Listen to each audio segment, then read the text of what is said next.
Hey everyone, I'm the Canadian lad, and I just watched Falcon and the Winter Soldier episode 4 at 0.25x speed. This will be a complete breakdown plus my 0.25x speed series. I'm gonna go shot by shot and try to explain everything that I see. But lads, I'll have you know I found more Easter eggs and details in this episode than in any other in the show, but they're mostly towards the end, so I ask you to watch the video in its entirety. But before I begin, please give me just 55 seconds to thank today's sponsor, Raid Shadow Legends. Today I'm excited to share that Raid Shadow Legends has a brand new playable faction named the Shadowkin. For new players looking to jump in, the fastest way to level up your champion is through farming the campaign. You earn XP and get loads of silver and artifacts at the same time. Raid Shadow Legends has just hit their 2-year anniversary, and they have loads of events and tournaments going on right now. For the first time ever, they'll have a clan versus clan tournament, and later this month the fan favorite Doom Tower has a new rotation with 2 new tough bosses. If you lads want to get a huge head start on Raid, click on my link in description or scan the QR code. If you're a new player, you'll receive Jotun, an epic champion, for free, who's super helpful for the Doom Tower. On top of that, you'll receive 100,000 silver, 50 gems, and 3 ancient shards so you can summon champions while in game. You can help support my channel by downloading Raid today. You'll find the rewards in your inbox right here for the next 30 days. Today's episode opens in Wakanda, and we finally get to see how Bucky got himself free from the Winter Soldier program. It wasn't only Shuri who helped him. Ayo, one of the leading members of Dora Milaje, also helped deprogram Bucky. This is taking place post-Civil War, by the way. The background score in this scene was just epic. It went from Wakanda's theme to Bucky's scream and eventually a sigh of relief. And just look at the reaction of Ayo when she realizes Bucky can no longer be brainwashed. Now I have to take a second here and appreciate Sebastian Stan's acting. He has been playing Bucky since the beginning of the MCU, and I think it is one of the best casting Marvel has ever done. Cut to the present day where Ayo asks Bucky how could he set Zemo free. Bucky tells her that they need his help, so as a result she gives him only 8 hours. After that, the Dora Milaje will come and apprehend Zemo. So Bucky comes back to the apartment and immediately lets both Sam and Zemo know about what's coming. I thought there might be some sort of cliche betrayal here from Bucky by not telling Zemo that the Wakandans were looking for him, but I'm glad the writers didn't do it. Now notice this apartment is covered in stained glass windows with a star pattern that just so happened to be colored red, blue, and white. The stained glass remains in the background during all of the conversation in this room. The color patterns, the stars, all indicate towards Captain America. This is just foreshadowing how Sam one day will wield the shield. They come to know about the bombing of GRC's supply camp, and Zemo uses the situation to propagate his own agenda. He gives a monologue on why super soldiers are no different than supremacists. I think Daniel Brühl has a great voice for this kind of monologue, and we just kinda hang on to his words, don't we? And I love this quick clarification from Bucky.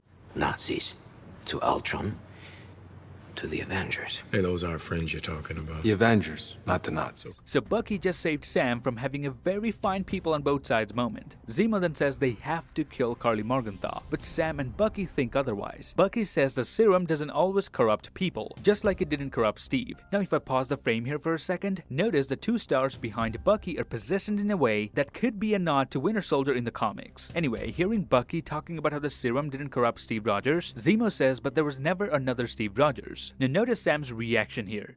But there has never been another Steve Rogers, has there?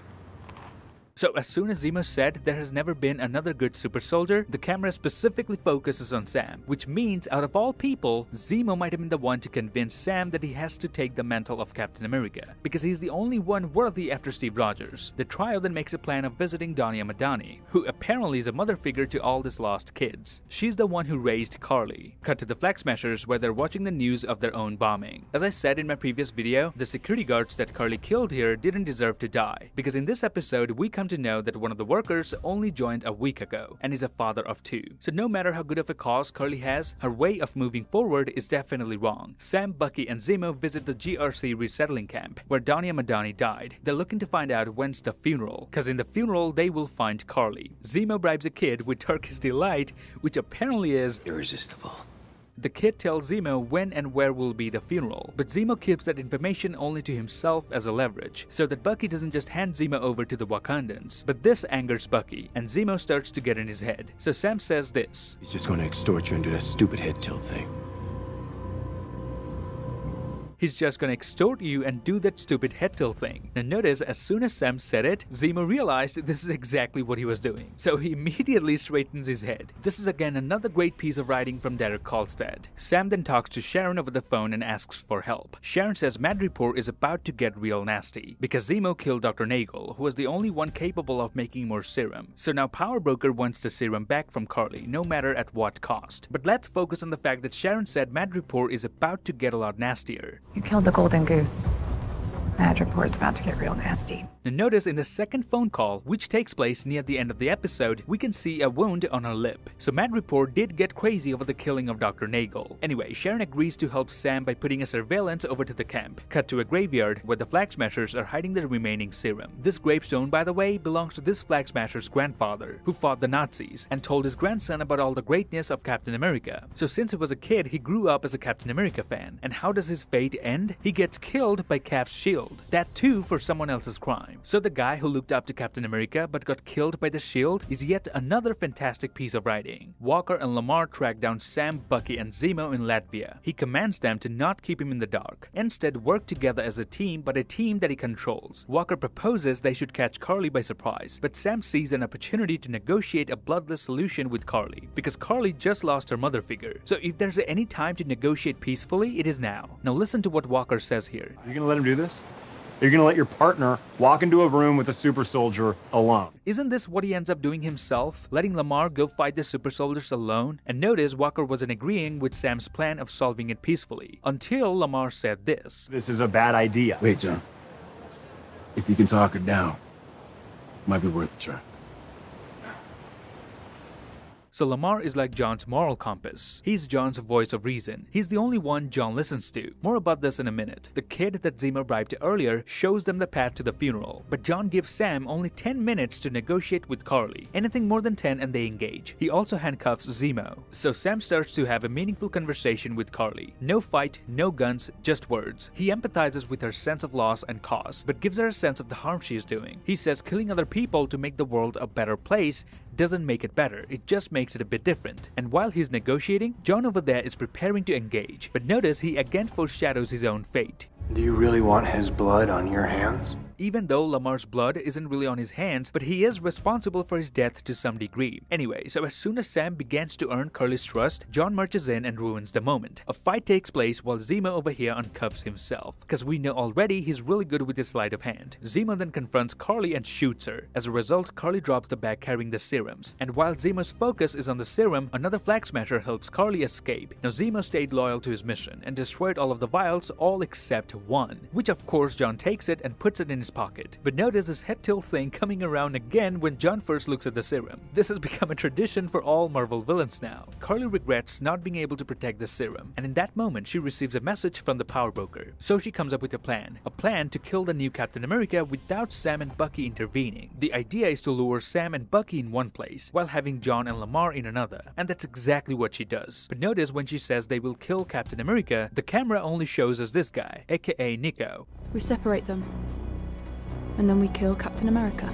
It could be a foreshadowing of what's to come, but I think the reason they showed him specifically is because deep inside he's still pro-Captain America. Cuts back to the apartment where Zemo asks Sam if he would ever take the serum, but Sam answers almost immediately without hesitation that he won't. Now this is in accordance with the comics. Sam Wilson in the comics actually never took the serum, even after becoming Captain America. Anyway, Sam sends a message to Sharon asking her to keep an eye on Walker, because Sam fears he might go after Carly. Enters John Walker along with Lamar. He orders Sam and Bucky to hand Zemo over, but Sam gives John a real blow. Shield or no shield, the only thing you're running in here is your mouth. Enters the Dora Milaje to apprehend Zemo. John introduces himself as Captain America, but Dora Milaje couldn't care less. And notice how every time John introduces himself, he also adds Captain America, but Steve never really did that, even when introducing himself to a f***ing tree. I am Groot! I am Steve Rogers. Hi, John Walker, Captain America. At this point, I wouldn't be surprised if John used his suit to get free drinks at the bar. Now this fighting sequence was done very well. One of the Dora Milaje aims her spear so accurately, it only locks the shield to the table, without hurting John's arm. And if you look closely, it actually goes through the strap. And of course this scene where AO disarms Bucky, quite literally. Did you know they could do that? No.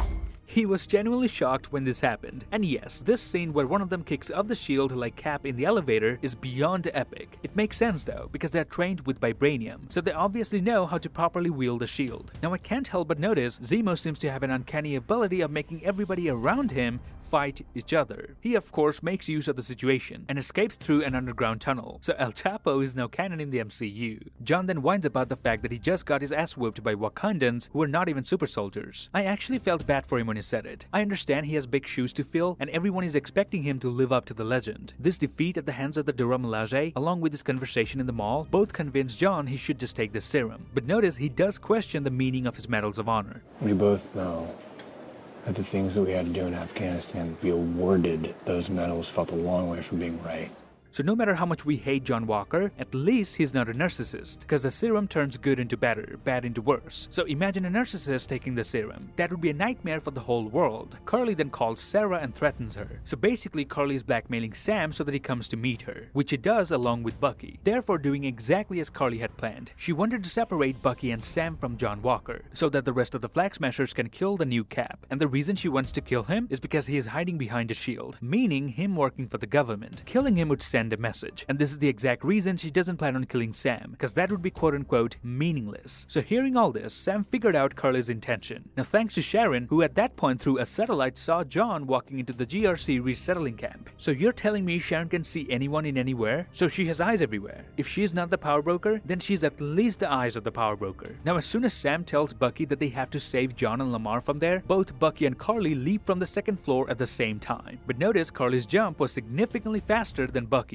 and she also rams him to the ground. Another visual detail indicating that Dr. Nagel's serum is way more powerful and optimized. Cut to John and Lamar, who are about to walk into a Flag Smasher's bait. By the way he points his gun and holds his shield is of course another callback to this scene in Captain America the First Avenger. Lamar then moves ahead of John, so the Flag Smashers capture him. But notice this American flag on John's suit is in black. So what does a black American flag mean? Black flags have historically been used to signify that no quarter will be given, meaning the captured enemy combatants will be killed rather than taken prisoner. So it perfectly makes sense that someone like Walker has such a symbol on his suit. Now after Lamar is captured, we get our very first glimpses that John is now another super soldier. First we see some incredible reflexes, and then we see him throwing the shield with such vigor. A regular human wouldn't be able to do so. And then of course we see him bending this pipe in half. That leaves no question that he is now a super soldier. We get some hand-to-hand combat and really marvel what's with all the knives?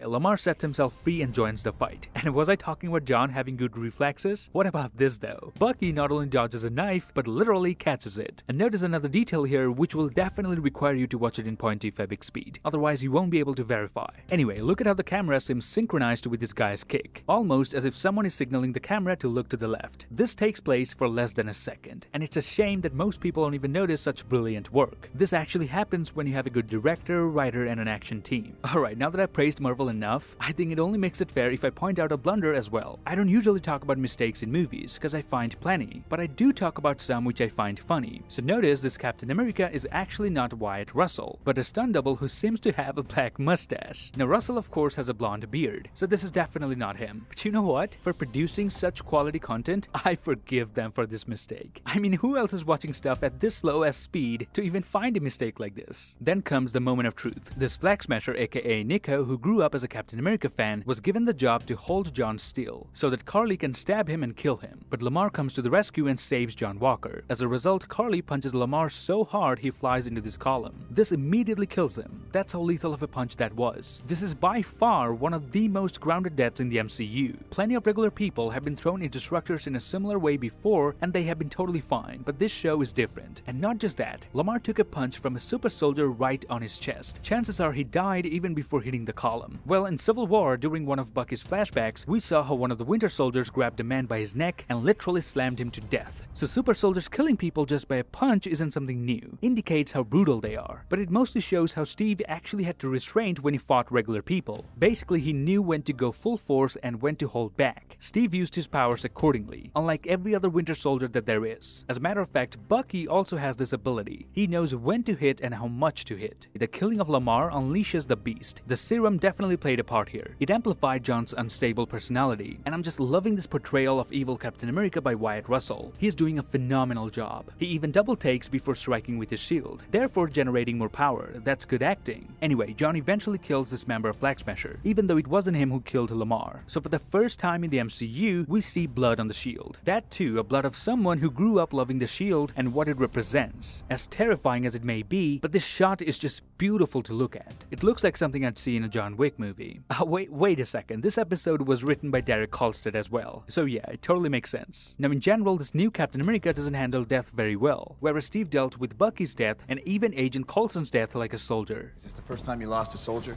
We are not soldiers. The whole world has just watched Captain America using a government property to murder someone in broad daylight. I can't even fathom what happens next. Now let's jump into some details, eh? Not every bystanders were recording in their phones though. Notice this woman was genuinely shocked witnessing a murder right in front of her eyes. And behind Sam and Bucky, there was another woman terrified of what happened, but still recording. What do you want, lady?